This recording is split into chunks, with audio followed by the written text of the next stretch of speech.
જોહાર જય આદિવાસી। હું પ્રવીણભાઈ પારગી।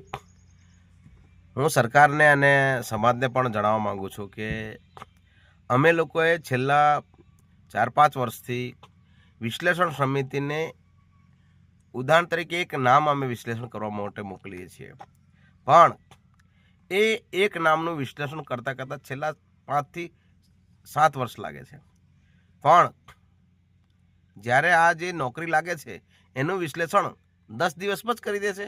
નવાઈની વાત છે, એક વ્યક્તિના 5 વર્ષ લાગે અને જ્યારે નામ આવે અહીંયા સરકારના જે નિયુક્ત પામેલા નવા ભરતી થયેલા ઉમેદવારોનું, એનું માત્ર ને માત્ર 5-10 દિવસમાં વિશ્લેષણ કરીને આપી દે।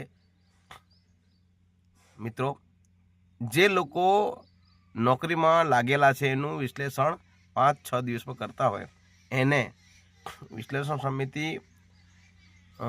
વિશ્લેષણ કરીને આપી દે, એને પછી આપણે લોકો એને ચેલેન્જ નથી કરી શકતા।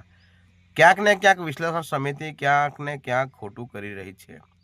તો હું સમાજને પણ કહેવા માગું છું અને સરકારને પણ કહું છું કે એક વ્યક્તિનું વિશ્લેષણ કરવામાં 5 વર્ષ લાગતા હોય તો આ નવા ભરતી થયેલા નવા ઉમેદવારોનું વિશ્લેષણ આટલા ટૂંકા સમયમાં ન કરી શકે। કાં તો 5 વર્ષ જેમાં લાગે છે એમાં ખોટું થઈ રહ્યું છે, કાં તો અહીંયા જ 10 દિવસમાં વિશ્લેષણ કરે છે એમાં ખોટું થઈ રહ્યું છે। તો સાવધાન રહો, સચેત રહો, એ જ મારે સૂચના કરું છે। જય આદિવાસી, જય ભારત, જય સંવિધાન।